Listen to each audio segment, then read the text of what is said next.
Ladies and gentlemen, good day and welcome to the Cyient DLM Ltd Q2 FY25 results conference call.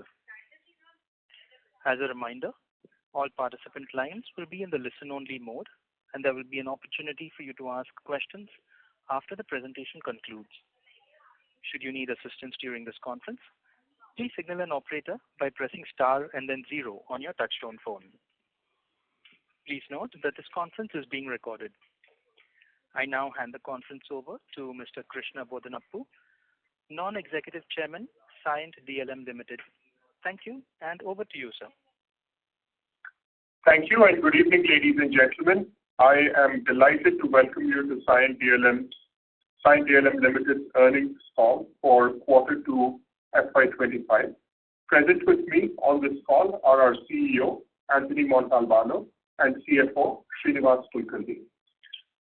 Before we begin, I would like to mention that some of the statements made in today's call may be forward-looking in nature and may involve risks and uncertainties.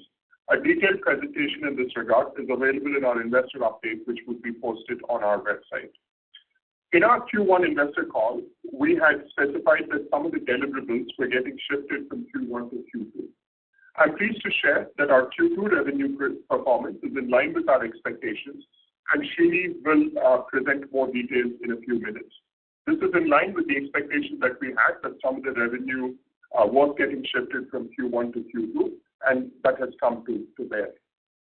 The conflict in the Middle East is causing some impact to our business and to our supply chain especially. And this has been the case for a few quarters now. But I also want to reiterate that our suppliers and customers are extending their support to keep the impact on the business minimum, and we continue to see very little impact, though that is something that we are having to manage very closely. Our pipeline continues to be healthy, with key deals getting closer to finalization. We continue to add new logos in Q2, and I want to emphasize that we have developed the right number of resources to grow our engagements with key clients at a faster pace. I'm also excited to share an important update on inorganic growth. As we announced earlier this month, we acquired an EMS company, Altec Electronics, based out of Connecticut in the US. Through Altec, we now offer the right blend of competencies, geographic presence, and capabilities that supports our growth strategy. This move is completely aligned with the voice of the customer, i.e. the customers asking us for capability and capacity in the US, and I am confident that the synergy benefits from this acquisition will make a significant impact on our performance in due course. With focus on an exciting journey ahead, I now hand over the call to Anthony and Srini to provide more updates on the business and financial performance. Great, thank you, Krishna. So I'll start with the acquisition of Altec Electronics. This was clearly a key high point of the quarter. As previously announced, Altec is based in Connecticut. They have a very long history since the early 70s of providing high-value electronics manufacturing services.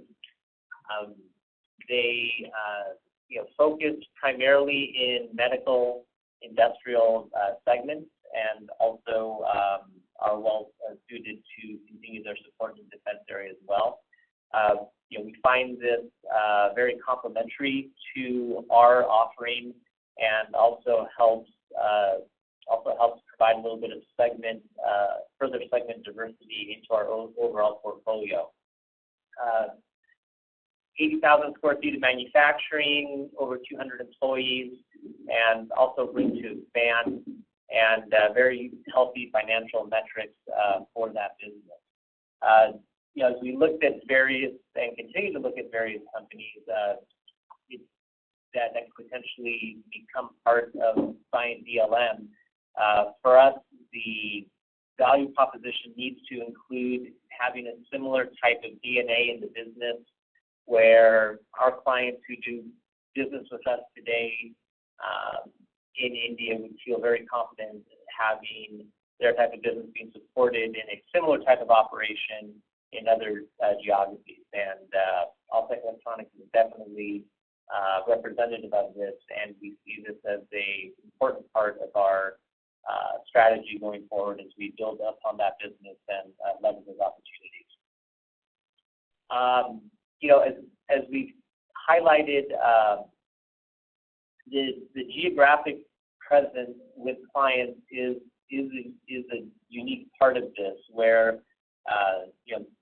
many of our clients today have parts of their portfolio that they would need a North American solution on. And so these clients now have an opportunity to provide these services through Cyient DLM. It allows us to expand that offering and continue to grow that business in India as well as in North America. In addition, Altech does bring to Cyient overall some very key logos that are very much industry leading, and that will play a key part into the expansion of that business. And then also, we see an opportunity where part of the work that we do in aero and defense can also now also have channels within the North American market from a delivery manufacturing perspective. So all this kind of aligns to, really the capabilities that continue to get broadened now, including ITAR work that can be supported out of this location. And as we see our business expanding into build-to-spec type opportunities, this plays very well into working with our clients closer on the, really going from design through manufacturing of their own products, regardless if that's going to be done overseas or in the North American market. Getting a little bit more specific, onto the type of capabilities, Altech is very much a high-value EMS provider. Really, everything from PCBA through engineering support for complex assemblies. They do NPI. They are really in the high-mix, low to mid-volume sector, very similar type of profile to what you'll find in Cyient DLM's core business. So, a lot of the business metrics, way of managing clients, way of managing complex programs, very high quality requirements, all these aspects that our current client base expects from us are very much similar to how Altech's business has really been running for decades now. And again, the very, very high level of manufacturing capabilities that come into that site will be leveraged going forward. So moving forward, looking at some other key highlights for the business, we have added two more new logos in this quarter. A defense contract in India, and also a global oil services company. So this gives us, access through many Fortune 500 companies to the acquisition of Altech, and adding these two new logos is key as part of this. We also did receive some business award acknowledged by IPC for the work that we've done in the industry. Looking at our growth strategy, especially as now we've completed our first inorganic, play as part of Cyient DLM. It really comes down to our growth is still going to be on our core business, and that really comes down to what we do in working with some of our larger contracts with key clients. We do have a focus on Indian defense that we're getting a lot of traction and increasing pipeline in as well. And then also the build specification type of offering This is something that is, really starting to drive a bit of a shift in terms of it'll start to have an impact, especially in the coming fiscal year on the types of programs we deliver. Our inorganic expansion, again, we just announced Alltech, and this very much aligns to the initiatives that we've highlighted before and what we look for in terms of capability in geo and clients. And as we look at further acquisitions in these regions or other regions, it will continue along the addition of the similar priorities, proximity to clients, additional capabilities that align with the growth that we're seeing in the business. I think, we can go to the next slide. That really, highlights the business, summarizes the business overview, and again, it was a significant quarter for us in that regard. Let me turn it over to our CFO, Srinivas, in terms of addressing some of the finance updates for the business this quarter. Thank you, Anthony. I'll first talk about the acquisition impact, the financials of the acquisition that we did recently. And some of these have been reported in the past, but just for the sake of, refreshing, we did an upfront payment of about $23.4 million, and there is an earnout that's also payable, which is capped at 5.85. So the total payout for this asset will be at the maximum earnout is $29.8 million. This is an asset, as we saw in the earlier slide, double-digit EBITDA company, right? And provides us an ROC of more than 15%, right? And the acquisition will also be EPS accretive from FY26. In FY25, we will have one-time transaction costs, which we will report at the end of Q3 when we have the financials available with us. In terms of their revenue by service type, they do a fair bit of PCB and box build, which is highlighted in the pie chart below. And the industry mix, right, and this is where I think it diversifies our overall portfolio now well. More than 95% of their business currently is industrial and medical. And these are the two areas where we have seen lesser growth compared to our growth in aerospace and defense. So this acquisition is also critical in that aspect of diversifying the better portfolio. Coming to the organic performance of the business for the quarter, we did a revenue of 3,894 million rupees, which is a growth of 33.4% year on year. Our EBITDA stood at 316 million INR, which is also a growth of 34.4% year on year. And EBITDA margin stood at 8.1%, which is mildly up by or flattish compared to year on year. What we have is the PAT at 15.5 crores or 155 million rupees, which is a year on year growth of 5.5%. The gap between EBITDA and PAT is largely because of the higher finance costs we have incurred, owing the fact that our free cash flow has been negative in the first half of the year. We had to borrow funds, which we plan to sort of liquidate in the second half of the year as the cash flow turns positive. So the finance cost is a bit higher than what we had anticipated in the first half of the year. So order backlog is at 1,979 crores. This is lower quarter on quarter by 147.7 crores. Now, we have explained this in the past. There is lumpiness in the business. One large order which we are consuming very fast, and that's partially the reason why the order backlog on a sequential basis shows a decline. But as we move along and consume that order, from that point onwards, we will start seeing a recovery in this order backlog.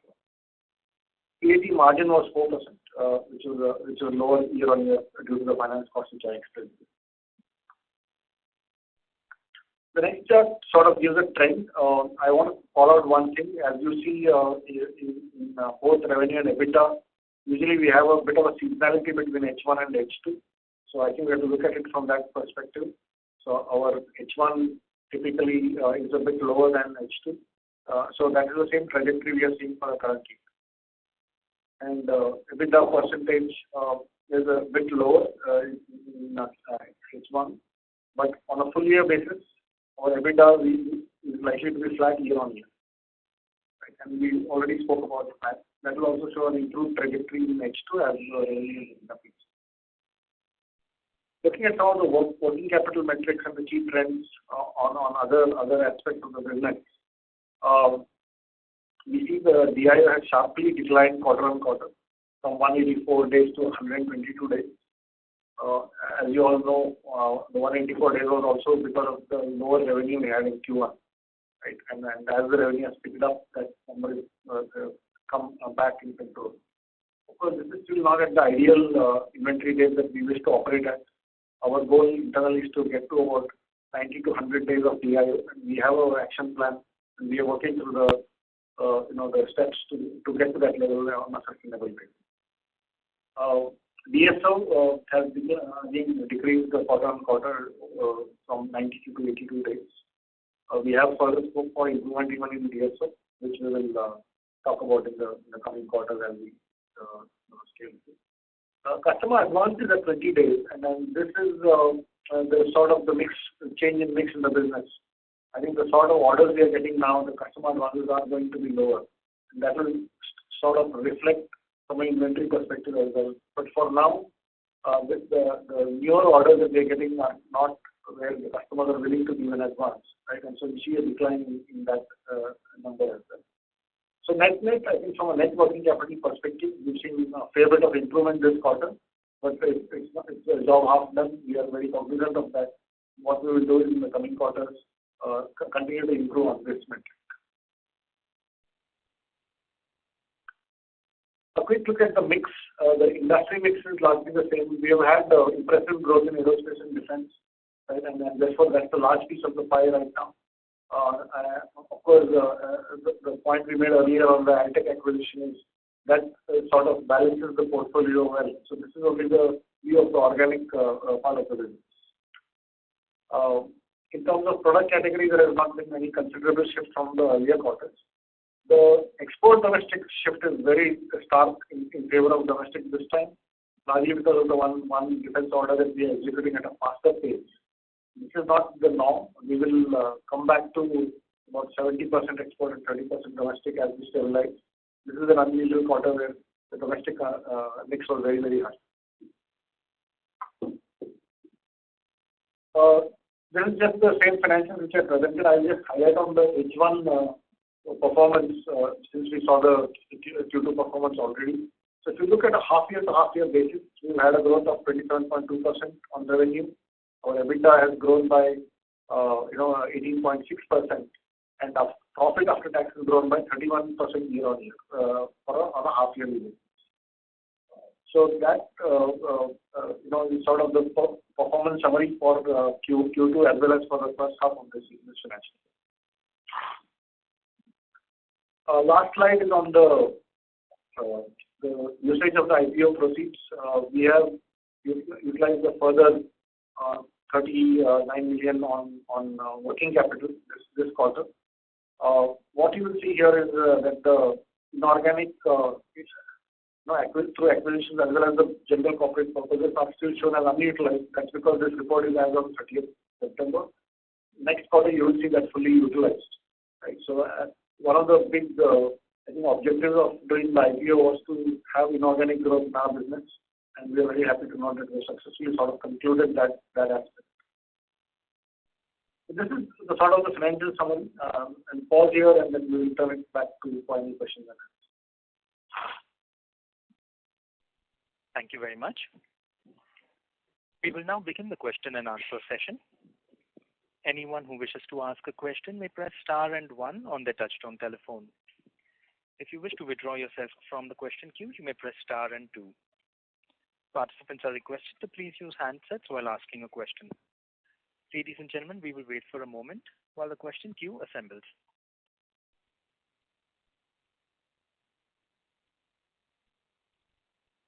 We have the first question from the line of Deepak Saha from KR Choksey Shares and Securities Private Limited.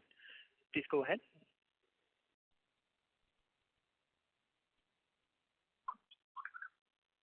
Hi, am I audible?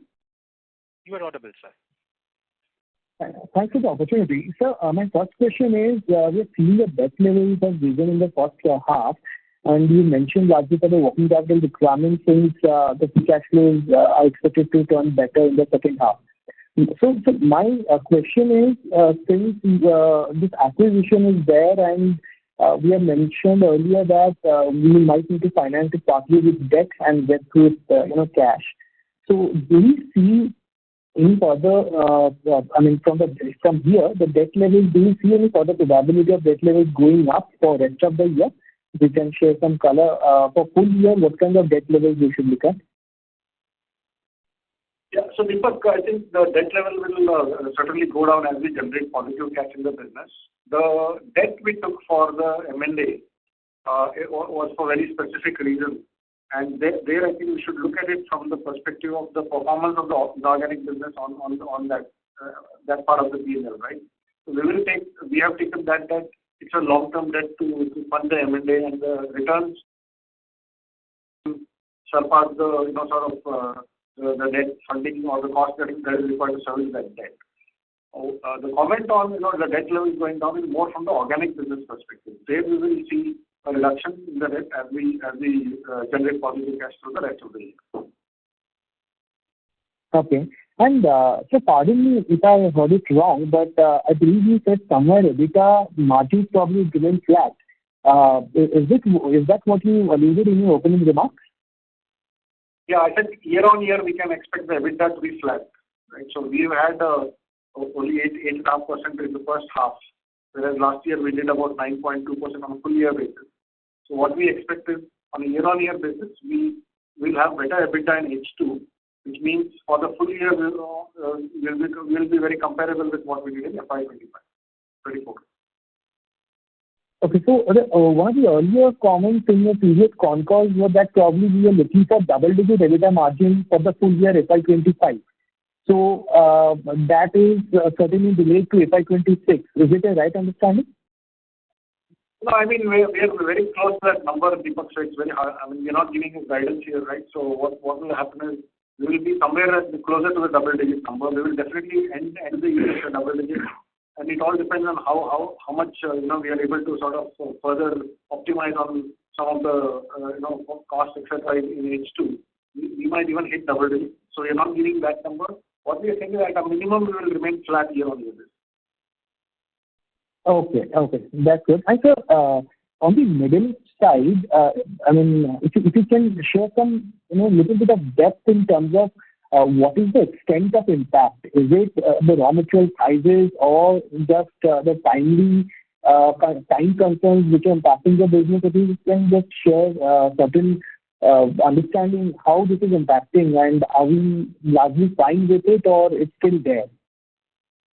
I was not clear with your question. Can you please say that again? I'm asking in the opening remarks, somebody mentioned that from Middle East, especially Israel side, there were certain concerns on the operations, but you have managed it pretty well. And so just trying to understand what is that depth of that impact, and are we over it, or do we see that continue for the rest of the year? No, the impact is more on supply constraints. I think there will be shipment delays both inward and outward, right? The parts availability, etc. Those are the sort of challenges we have faced. So far, we have managed it well. We have not had a significant impact. But it's hard to say whether we are over it because we do not know how the situation changes tomorrow, right?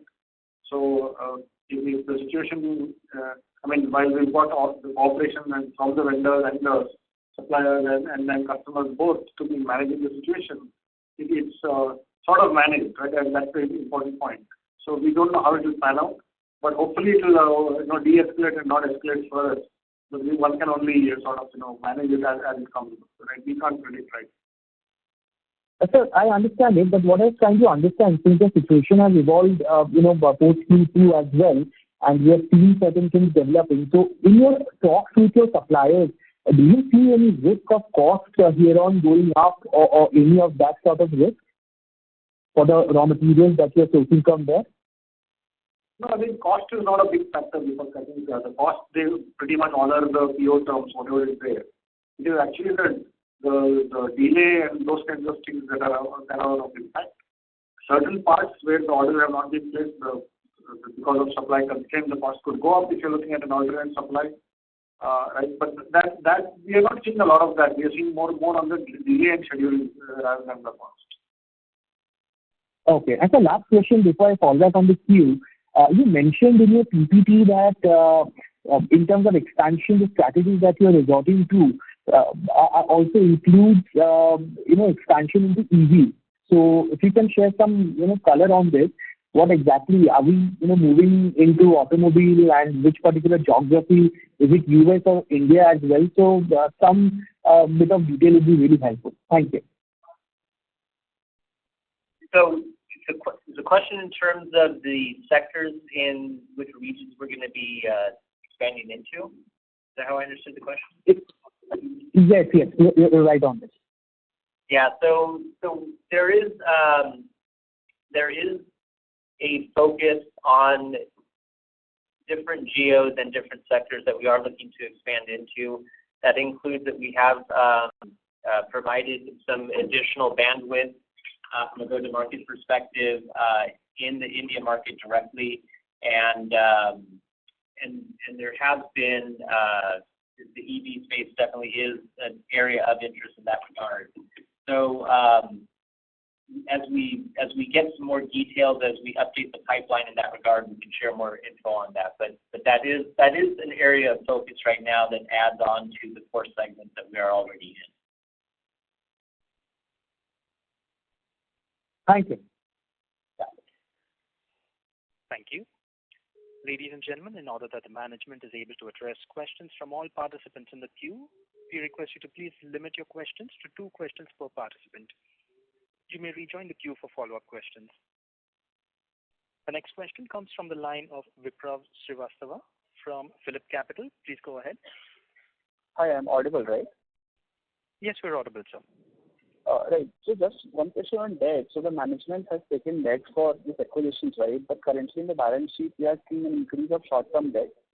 So the management saying in further quarters, long-term debt will also go up, so interest cost can actually increase.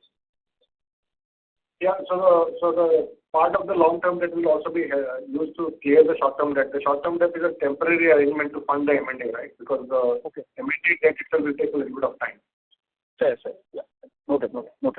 Secondly, sir, on the this question on the resignation of head of sales, I mean, is that something structural or is it just a normal resignation or something? I mean, do you have a separate team? I mean, who replaces him? Anything on that? Sorry, do not clear. The resignation of Joseph Crowley, head of sales, right? There was an exchange filing for that. So we the head of sales position that is really due to a medical situation with that leader, and due to the time frames involved for that, this is why we've had to unfortunately vacate that position for this point in time. Okay, fair enough. So last question. So I mean, obviously this quarter has been good, but going ahead, sir, I mean, do you see any margin expansion happening in FY26? I mean, because all of your employee costs would have been observed, and obviously you're also looking for B2S, so that also has relatively higher margin. So any thoughts on that? Yeah, certainly. I think there are 2 aspects to that question, right? I think there's definitely an absorption aspect as the growth kicks in, and there's no, I mean, we're not going to add the linearly to the growth going forward. But more importantly, I think the mix of business is going to change quite a bit next year, right? Because of the one large order which had a lower margin, that's sort of concluding. So the rest of the business has very healthy margins. So we should see appreciable improvement in the margin next year. Right. And sir, a last question, the order book. So where do you see it by the end of this year? I mean, what's the traction there? Do you see an improvement? Can we see an improvement in H2, or should we wait for FY26? Any thoughts on that?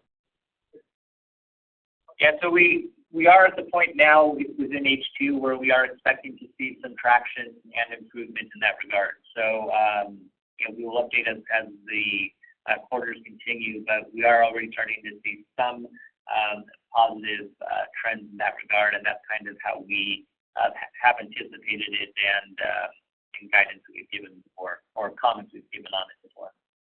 right? So we see order book improving, right? Because 900 crores is the current order book, which I mean won't be sustainable for successful growth of the company. So we see that improving, right? The order book would definitely need to be improving. That is correct. That's what's necessary to drive the growth. Okay. Thank you. Thanks a lot. Thank you. The next question is from the line of Rahul Deshmukh from LKP Securities. Please go ahead. Hello, sir. Thanks for the opportunity. Am I audible to you? You're audible, sir. You may proceed. Yeah. So, sir, my first question was, in quarter one, you told that we are facing some constraint in catching volumes.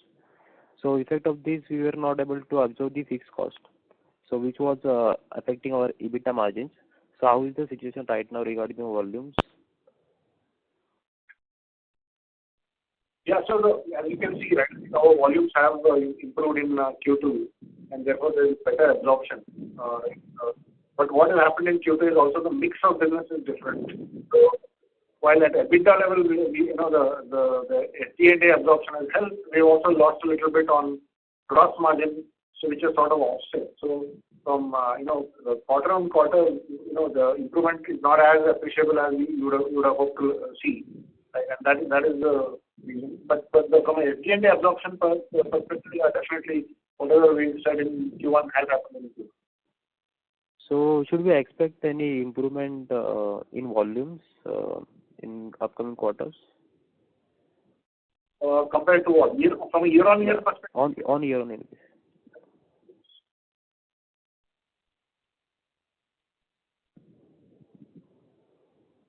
I don't know if you heard that. On a year-on-year perspective, yes. Yeah, on year-on-year basis.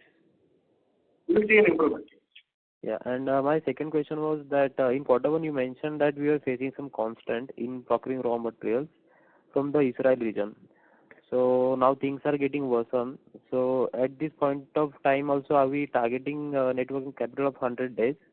And what is the contribution of Israel in our supply chain? So I mean, from the Israel contribution will be about 20 days in that overall net working capital number. Mm-hmm. We definitely are pursuing, it's a pursuit of getting to 90 to 100 days. That is our aim from a net working capital perspective. It might take more than one quarter to get there, but we are on the job in terms of identifying specific actions to get that at a sustainable basis. Okay, sir. Thank you, sir. Yeah. Thank you. The next question is from the line of Deepak Krishnan from Kotak Institutional Equities. Please go ahead.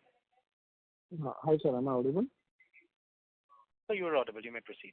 Yeah, just wanted to check what is the goodwill created with this acquisition and what would be the amortization impact for the next couple of years? So we are yet to do the purchase price allocation. We are in the process of doing so. I think what will happen is, in this business, there is a considerable amount of assets that also come along with the acquisition. So you will have lesser intangibles in the business compared to, let's say, a services company. And therefore, the amortization also will be quite minimal. I mean, taking all of that into account, the comment that we made on us being EPS accretive is there. It is, at a PAT level, we will see, better profit if we had compared if we had not done the acquisition, for example. Right? So yeah, I mean, we'll come back with the commentary on goodwill and the amortization impact at the end of Q3 once we have completed the purchase price allocation. Sure. Maybe just wanted to check on the order book level, like while we are at 19.8 billion at the end, the peak we were at closer to 24-25 billion. So when we say improving trajectory, by when should we sort of reach that levels? Because if we sort of don't reach 24-25 billion, then our implied guidance of about 30% CAGR. If we remove the inorganic element, then the ability to achieve that over 3 years seems to be slightly difficult because it's been 9 quarters where we are seeing a continuous decline in order inflow. Yeah. Yeah, so as previously addressed, that is one item that we do hope to see some traction on in H2, and that is correct. That would need to improve as well to continue the growth that we've been targeting. So, yeah, as previously covered, that is correct. Yeah, and on the India defense and India story, because we're saying that it will go back to 70-30 exports and 30% local, that means the chances of defense repeat defense ordering from that large old PSU as well as the new missile PSU that you've signed, the opportunity may not be that big as what we originally had. Is that understanding correct? No, I'd answer that differently, Deepak. I think that comment of 70-30 is taking into account the inorganic mix also that will come into the business, which will all be counted as exports, right? And second part is that particular order or the repeat of the defense business will have a little bit of a gap. When it concludes, I don't think immediately we come to the next order. It has some time gap. So, and again, answering your earlier question, that's the sort of lumpiness, which will sort of create a sudden jump in the order book, right? If you see our order book today, if you remove that particular business and then see the rest of it, I think there is growth in our order book. But it's definitely not at the level that you would want it to be. The mix of the business is an impact of that order going through and not coming back immediately, right? But as and when the repeat order from that customer comes, I think we will be the front runner to sort of gain that. Yeah, sure. Maybe just one last question.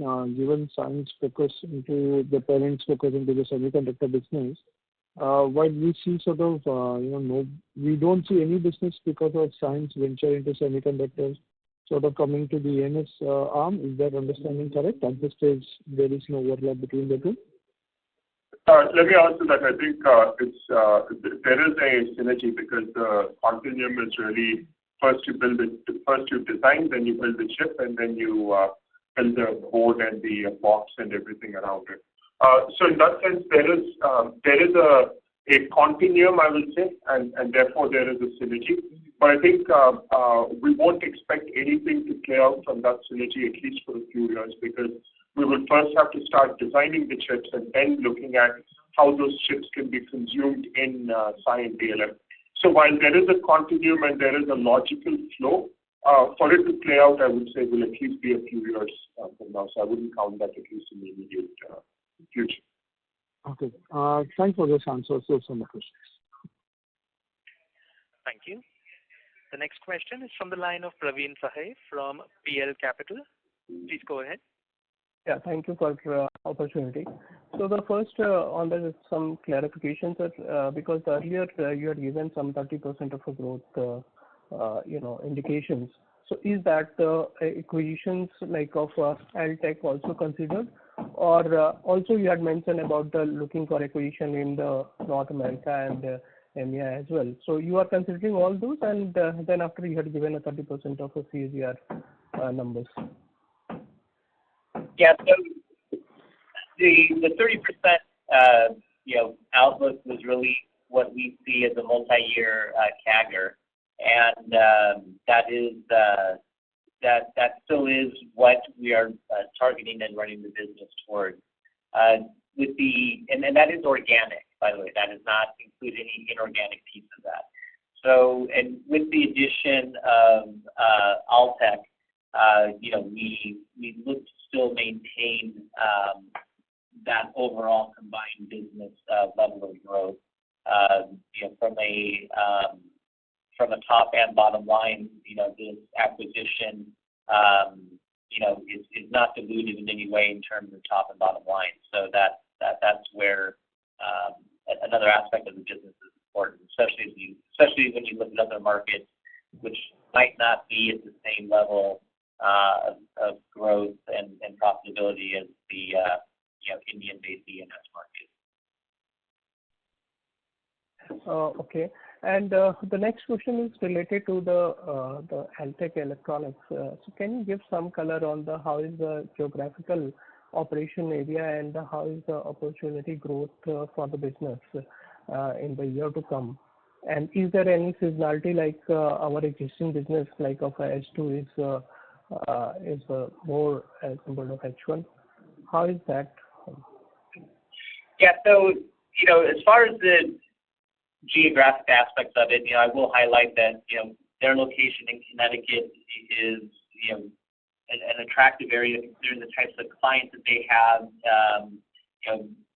work that's done in that, nearby in that region and the industries they operate in, including medical and others.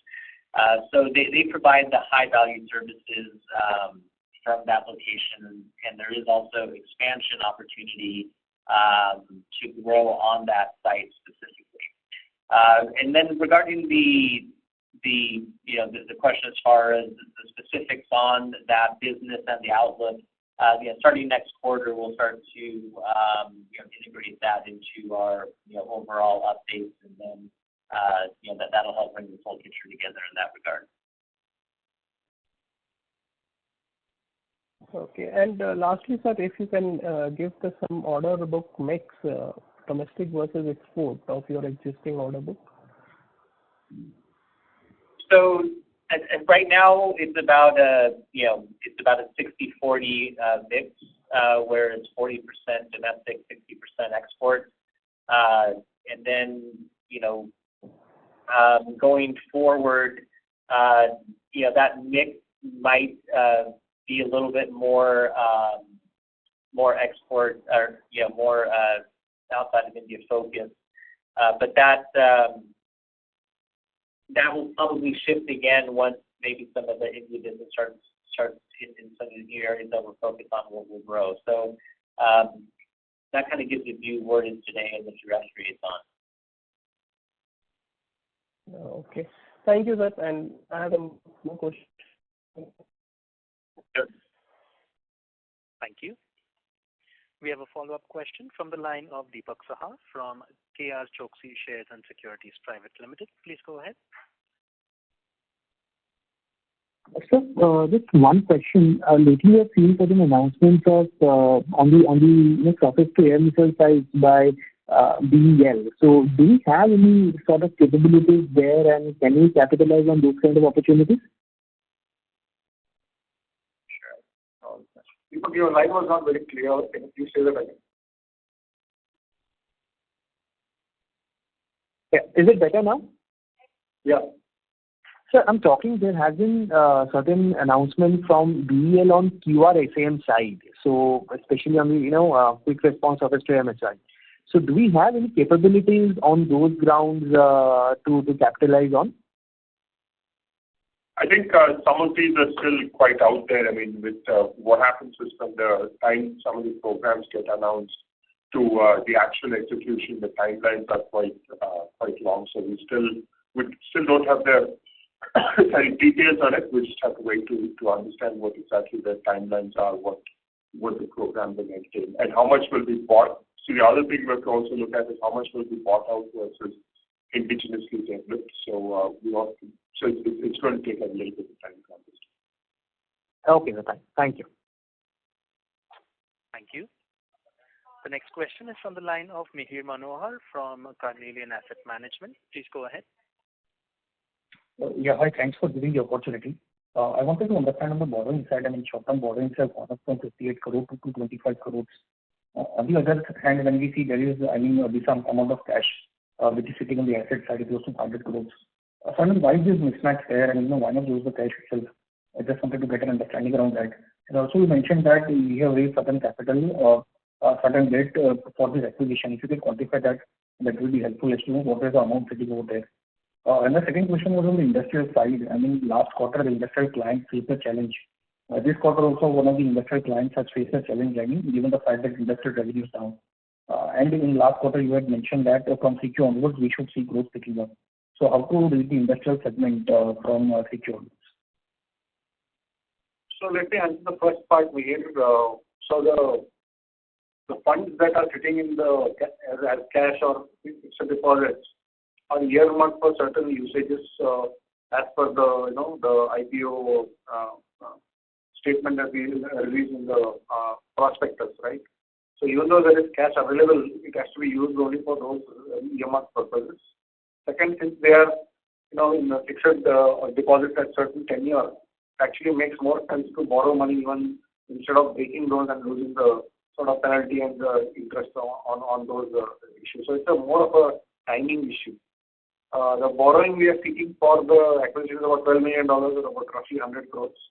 Right? And then once that comes in, we will use a large part of it to also repay the short-term loan there.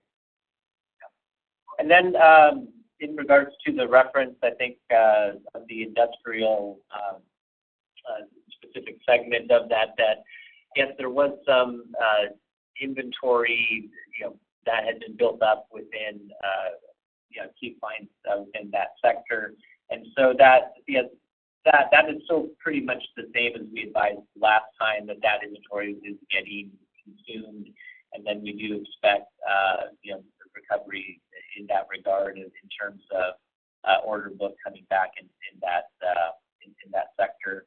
That'll probably take probably 1 to 2 more quarters before we start to see that be back, get back through the inventory situation I just highlighted. Okay. Sure. And just last question was on the, is there any one-time transaction cost which is sitting in this quarter? No, not in Q2 here. We are taking all the costs in Q3 and we'll call that out separately. Okay. Yeah. Thank you. That's it from my side. Thank you. The next question is from the line of Swanand Samant from Clay Securities. Please go ahead. Hey, hi. So my question again was on the order inflows, right? So just to understand the business model a little bit better. So we have been lacking in order inflows for some quarters now, right? 8, 9 quarters now. So just to understand that our revenue mix is also tilted towards the top 10 customers, which accounts for almost 80-85% of our revenue. So just to understand, how do these customers kind of look at us as a vendor, right? Are we, for the programs we run for these guys, are we the preferred vendor for them? Are we in the top 3, top 5? So just to understand a little better, why I'm asking this question is that the slowness, is it because that the customers kind of revenues have already slowed down? That's true, but is it also because of the competition or losing out of some business? And kind of how do we de-risk this? Because at any point of time, there would be at least 1 or 2 in a bad cycle, or in a bad cycle, there would be at least 1 or 2 customers who would be a little weak on revenues for some of the other reasons, right? So is it kind of how do we de-risk this risk in the future? Any qualitative comment on that? Yeah, some insight I can give in regards to how our clients view Cyient DLM and operating. We're still a very small percentage of their spend, so it's not really a matter of the small percentage. It's really more the type of work that we're doing for them. So quite frankly, the importance of the type of products we're delivering to our clients, which are often for new programs or critical programs, is extremely high. So we may be delivering a $10 million solution, but from working with the clients, it could very much be a $100 million type of solution because of the urgency needed from their perspective to have this type of product within their, to support their end clients. So this business is not as price sensitive in that regard. Really what causes movement is often more along other aspects. It could be geo aspects, it could be strategy, and then of course if there's operational execution issues, then that would definitely be the key item. But for us, that's our core, and those are the main reasons that drive the value within the business. And then I think you had another. I didn't follow quite the second part of your question. So the second part was like this would be the case for us when there would be at least 1 or 2 clients who have been struggling for some or the other reason in the future as well, right? Depending on the cycle. So how do we de-risk? Because our top 10 customers, I guess, would account for 80-85% of the revenue. And we always have that business model where we would be concentrated as such. So how do we de-risk in the future? That what can we do as such? Any qualitative comment on that? Yeah, good question. And actually, so one key thing is we did announce a new logo, a new client in an industrial sector last quarter. And this sector is actually moves extremely fast with the segments that clients are in. So we see that just the revenue potential from this new logo alone for our next fiscal year to be quite considerable. The fact where it would probably be a top 3 or 4 client for us alone in the next fiscal year, and then it could even be a top 1 or 2 client for us in the following year. So, expansion into these types of, key clients in these sectors is one area. And then also just the other piece is we did announce the acquisition of Altec. That also brings a little bit of diversity as well for us in terms of sector and helps broaden, helps kind of balance out the portfolio that we have within our clients and the sectors that we play in. Okay, got it. So a follow-up on that. So when we say that our as a vendor, we kind of support our client or customer with a very niche offering, right? But still, if you look at our margins in the past or what we expect in the future as well, those are kind of volatile and in the single digit or early double digits, right? So being in the niche of offerings which we offer, still we don't command that kind of pricing power if we compare it with some of the other competitors. So any comment on that? Why would our EBITDA margins be lagging at high single digits or low double digits as such? Yeah, so I think if you look across the industry within the Indian EMS providers, and you look across the industry globally, I think you'll find that EBITDA margins 9-10% is relatively healthy in the Indian EMS sector. And then it's definitely extremely healthy on the global sector as well, where EBITDA margins are anywhere from 3, 4, 5%, sometimes 6. And so from that perspective, I think that does reflect the value of the business. And again, it's not that it's just a niche business. It's really more the aspect that it's low volume, high mix, but mission and safety critical. So that that is why there's more focus on the quality, on the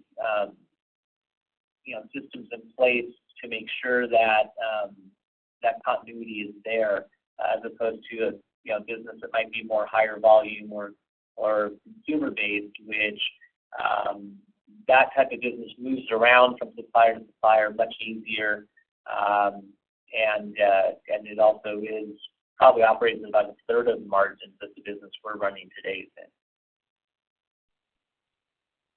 in. Okay, got it. And on the order book inflows, so in last quarter we said that we have some 80 billion of a pipeline.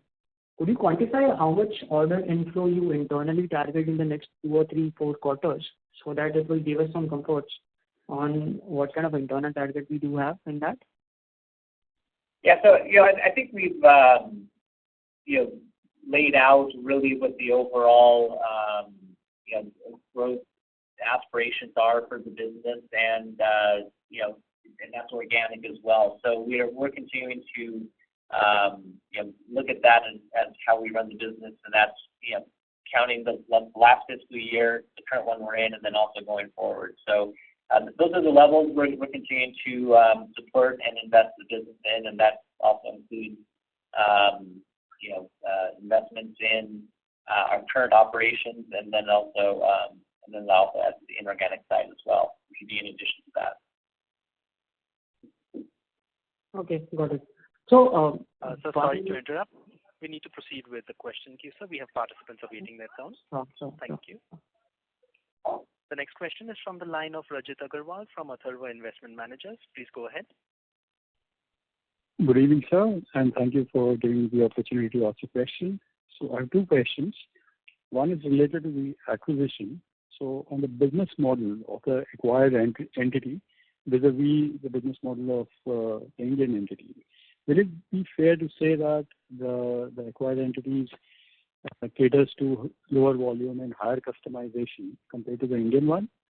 And do you see following the same model in the next 2 to 3 years, or are there some thoughts wherein you converge the two models and are able to collaborate on the customers? Yes, I think that's well represented. It is a business that is focused on low volume, high mix business, and again, this is also in these very high quality type requirement sectors that they support their clients in. So it's a very, very similar business model. This is why you also see the similar bottom line and top line financial aspects of the business. And they have some of their top clients have been doing business with them for decades, just because of the service level that they provide. Also for a manufacturing company, they also bring a lot of engineering type support to the products. Oftentimes, a product will come to them. It does require some more work, and they will work with the client to get the additional manufacturing for engineering done to get that product up and going. So this is the type of flexibility that a smaller, low volume, high mix operation can provide much more efficiently than a much larger operation that's set up for more of a higher volume type setup. So we see it very complementary, and this is why we also see a strong synergy case for the business with our current clients, where they would find comfort in extending their business they do with us into that operation. Right. Thank you, sir. And the second question is on the large contract that is concluding in the near future. So can you help me with when exactly that is concluding, and what will be the immediate impact on the next quarter sales because of that contract turning off? Yeah, we're really limited on what we can discuss on specific contracts and clients in that regard. So I think the guidance that we've given or commentary we've given on that about as much as we can really share at this point in time. Okay. Thank you, sir. Thank you. Ladies and gentlemen, we will take that as our last question for today. I would now like to hand the conference over to Mr. Krishna Bodanapu for closing comments. Over to you, sir. Thank you very much, and thank you everybody for joining us this evening. As you saw, there's a lot of exciting things that are going on in the business. On the organic side, we've had a good quarter with growth coming back in an expected manner, and we'll continue the growth trajectory for the foreseeable future. Of course, as there was a question and Anthony answered it, order book and order intake is something that we're quite focused on, but looking at where we stand with a number of large deals, we're quite confident that we will also start to fill up the order book quite nicely. On the other side, Altech is a very, very important milestone for us because it globalizes the business. And it also globalizes the business in such a manner that it's not very different from our business model. So it's something that we understand. It's something that we're comfortable with, but most importantly, it's something that our customers see value in.